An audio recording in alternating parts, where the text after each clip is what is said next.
Hi, Ali. Thank you very much for joining us today and sharing your thoughts and reflections on the future of our cities, the cities that we created, and we now need to rethink about them. Please, over to you. Well, good afternoon and good morning, both, depending on where you live. Thank you, Parnas, for inviting me. This is a pleasure to be with you and to discuss a topic that we all care about. It is really important to reflect on the moment and understand that COVID-19 has created not only a global pandemic, but also this virus has become a great revealer. We have seen all the systemic problems that we have had come to actually light, and we can see them now in clear distinction. These are problems that we have always had. Now we can see them because of our economic situation. They're seeing it because of the impact that it has, the differential impact that it has on different demographic groups. We have seen it how it regionally varies, and all that gives us a moment to reflect on cities and what we have created basically in the 19th and 20th centuries. We have, as we know in the literature, we have created a significant amount of uneven economic development across the globe. That uneven development has not only impacted us in the way that one country is different from the other, we see that within each country as well, and we see that within each region, and we see that within the neighborhoods of our cities. There isn't a place that has been evenly developed. Because of that, we need to reflect on how and why and what the consequence has been. So a significant amount of this uneven economic development has been driven by the notions of what is worth investing in and what is not. Who is worth investing in and who is not. These are selectivities and differentiations that we have made across time. We have created a condition which we would call undervaluing of labor and land. This is the kind of economy that essentially has used other variables other than skills and capabilities of labor to value what they should be paid and how they should be paid. This uneven wage structure, starting in the 20th century, particularly after World War II, has resulted in investment where labor costs are low, but also at the same time what it has done in our cities, and at smaller scale, we have begun to decide on our own what neighborhoods are worth more than the others. So if we really think about it, we have gone through systematic undervaluing of certain portions of the labor and portions of our land. And because of what we've done, we have created economic segregations at every geographic scale imaginable. We have created within our cities, we have created within our regions, and we have created within each country and globally.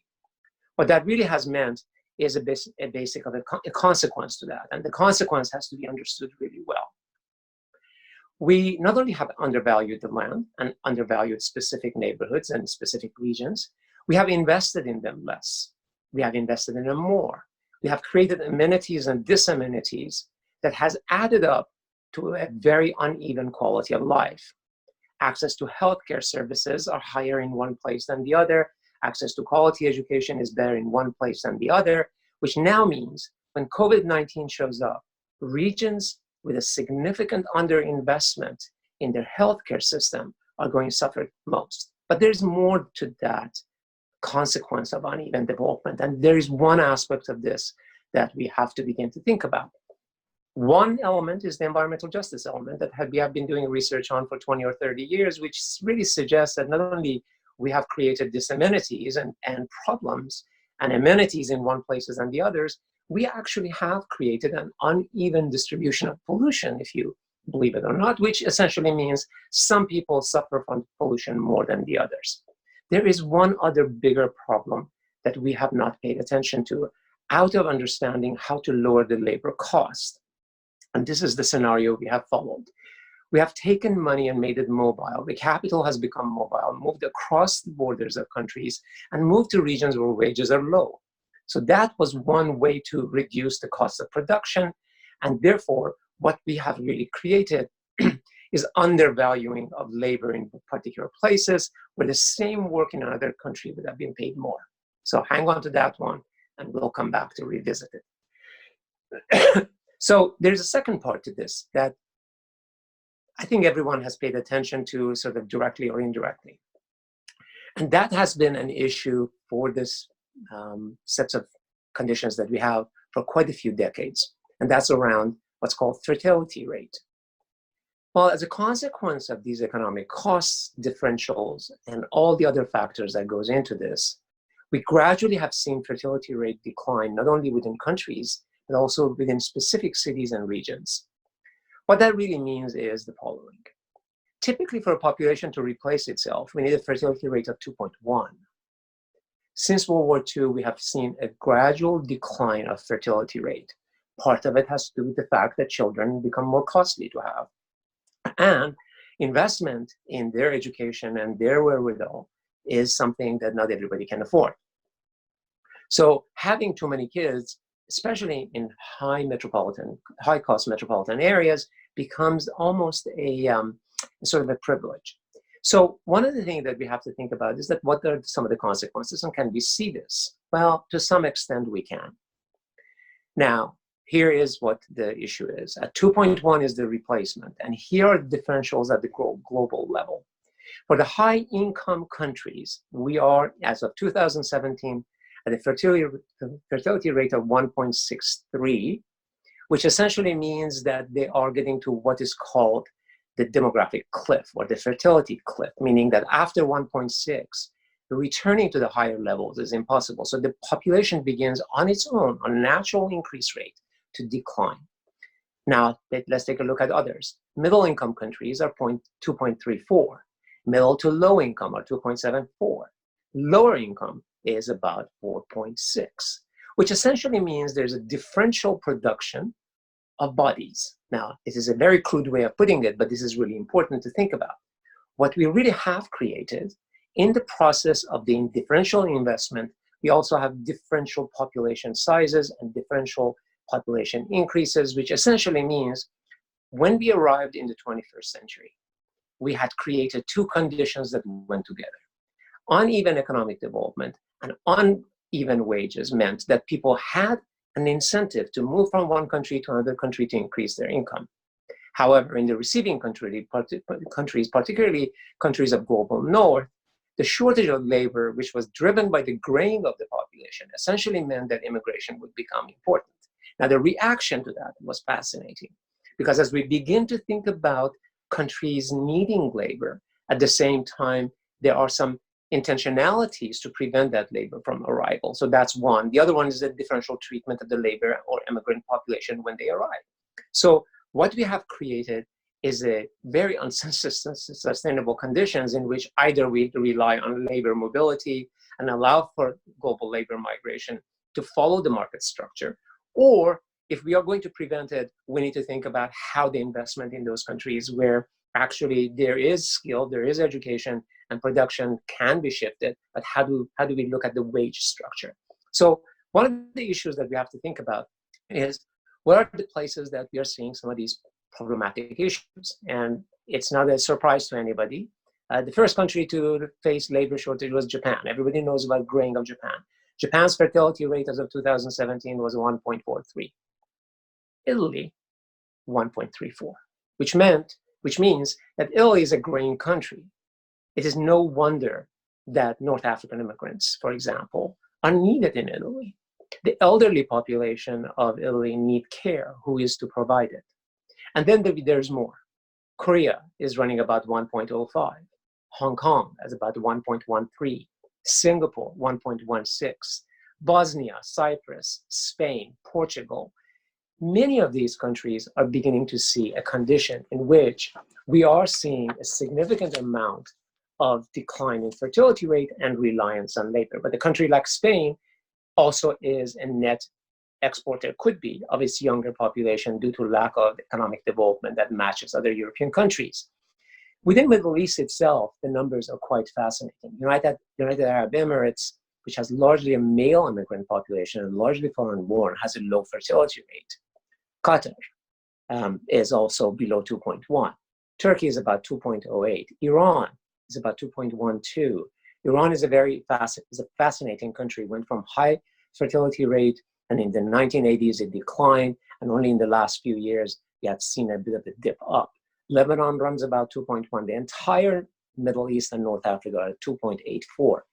All of this means the following: uneven development, uneven demographics, essentially means there's a global labor migration that we have to contend with.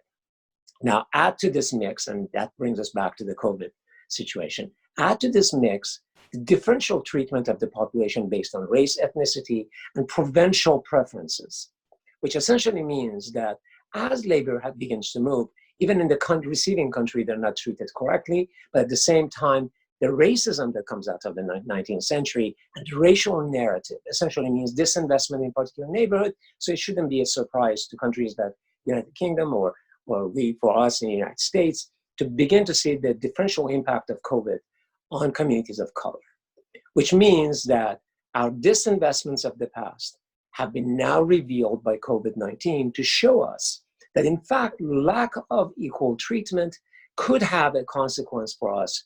And that consequence translates itself to the moment where we are. It is not simply an economic development imperative. It's right at this point, we are at the racial justice imperative.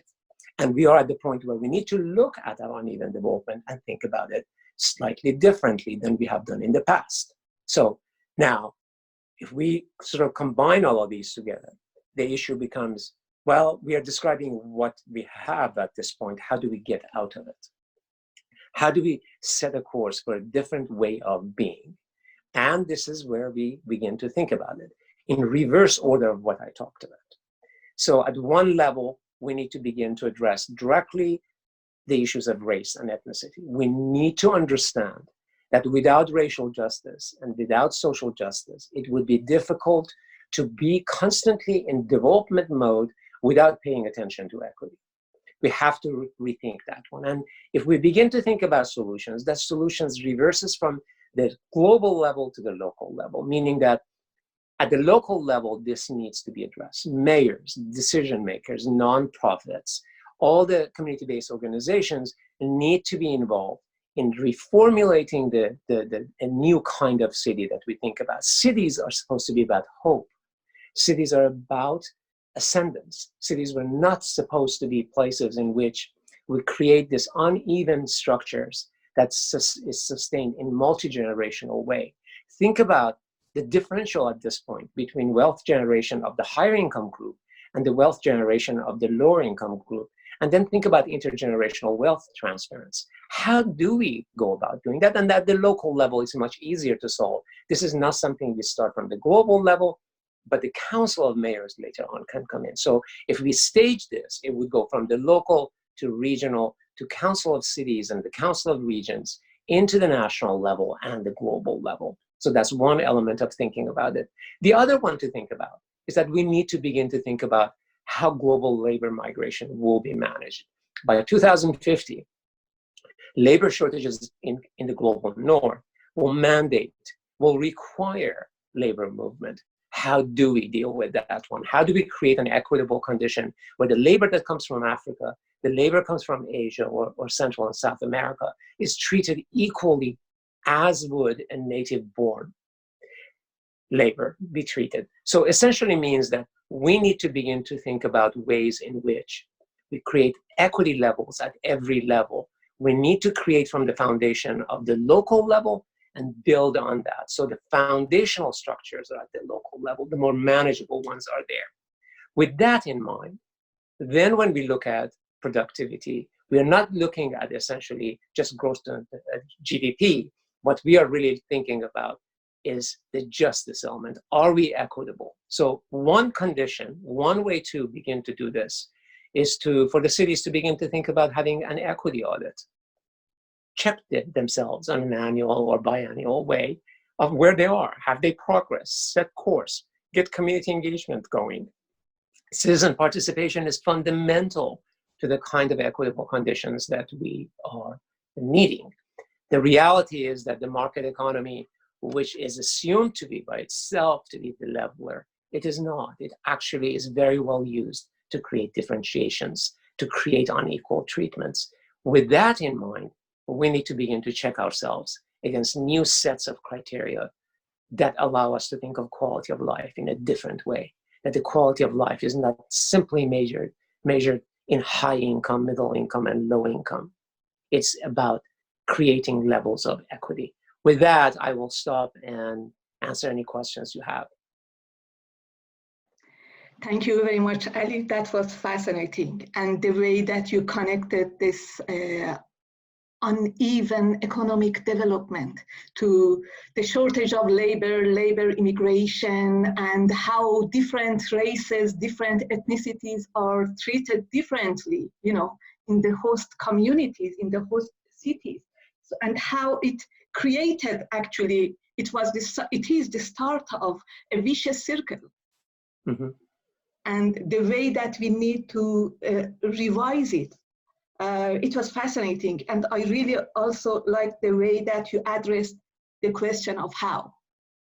Because many times we know that in the, academia, for example, the questions is about what we want to achieve, what we want to have, and this what is gets bigger and bigger without very much thinking about, okay, how a mayor can do that.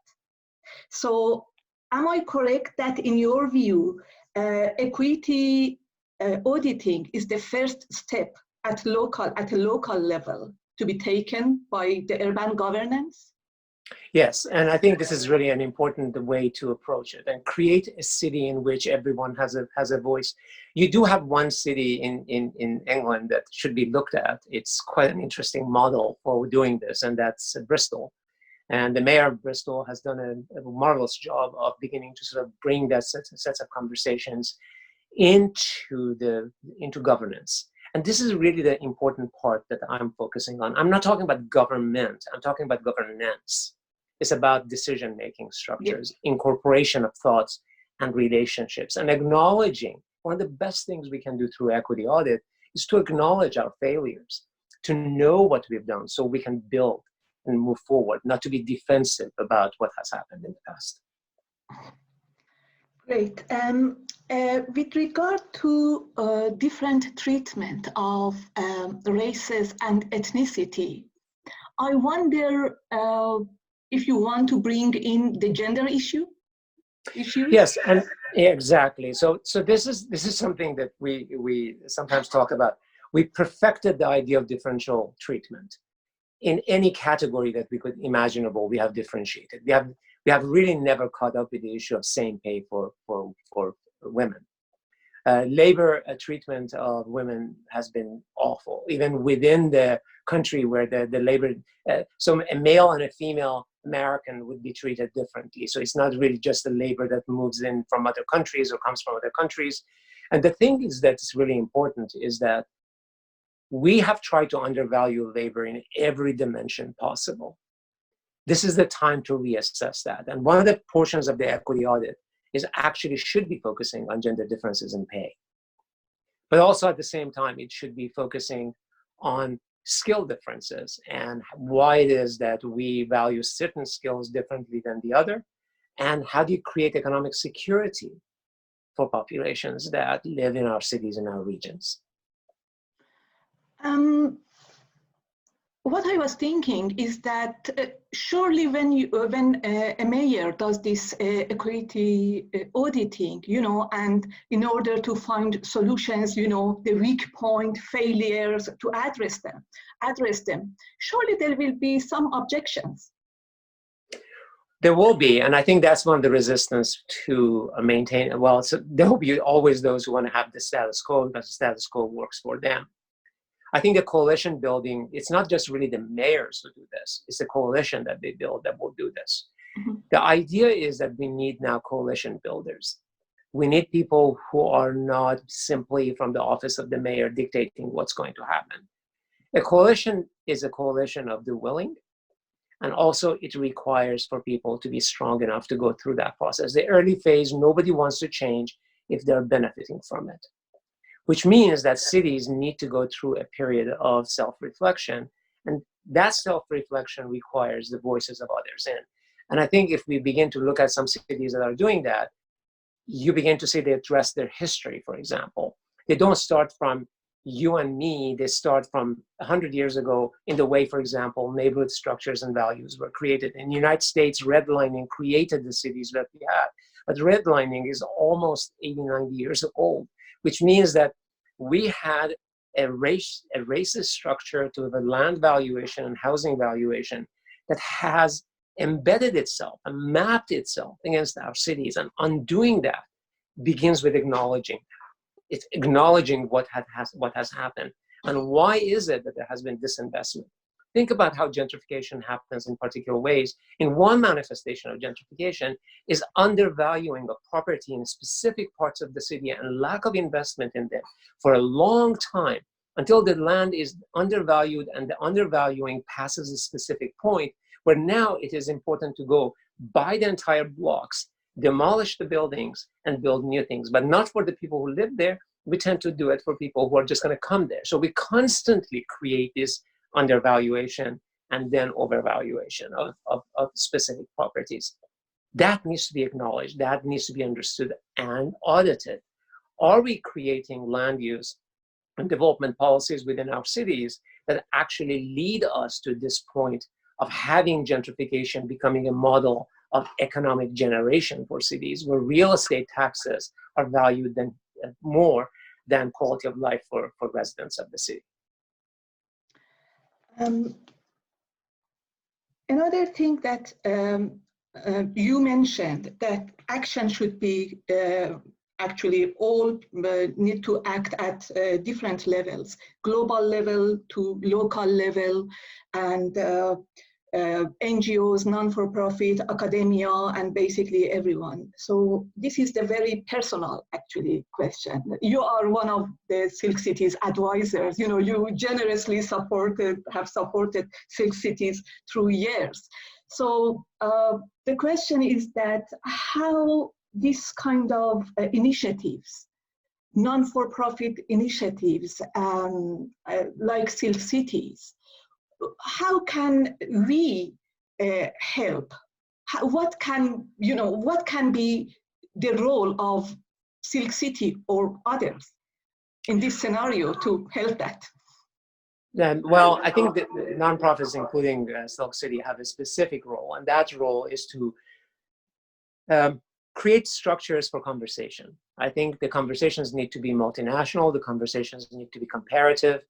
We need to look at our regions and begin to think about ways in which we can create case studies and ways to help locally. I think academics have a significant role that historically perhaps we have not played really well, and that is to get involved. Now, last 30 years in the US at least, community engagement has become very important. And so many of our faculty members and many of our staff and students do get involved at the local level on issues varying from specific analytics, but also to governance and citizen participation and quality of life assessment, sustainability, resilience, and so on and so forth. But what is really important, that the role that Silk City, for example, can play is to bring thinking from different regions and begin to learn from each other, to begin to think about how equity manifests itself or inequities manifest themselves in different cities, and what could be the potential solutions. The one thing that you mentioned, I think academics are really good at critiquing. We tend to sort of shy away from presenting solutions. We actually have to own it. We have to begin to present. By engaging, we do two things. We co-learn with the community, and we bring humility to the space in which it allows us to learn from people who are experiencing the inequities, not us talking about it. So in some ways, what is really important in this process is for us to co-learn with the communities. How can we imagine neighborhoods and cities differently? And then how do we bring this to academic side, which is a part of our pedagogy? So where our students engage with us, they see us engage with issues they recognize in their neighborhoods and in their cities. Silk City, because of its global reach, has that particular capability to bring voices from different places and create comparatives and learned lessons and applicable knowledge that would be created out of this process and then disseminated. So it's the production of knowledge, and also dissemination of knowledge, but in the whole process knowing that we don't know a lot of things, that we will incrementally learn about this, because in our lifetime, We have lived in cities that have been built on inequity. To create equitable cities, we all need to learn from each other. Thank you very much, Ali. I very much like to continue that specific discussion with you after this presentation. And that was great to have you here, and hope to have you again. Thank you. Thank you so much. Thank you for inviting me. It was a pleasure.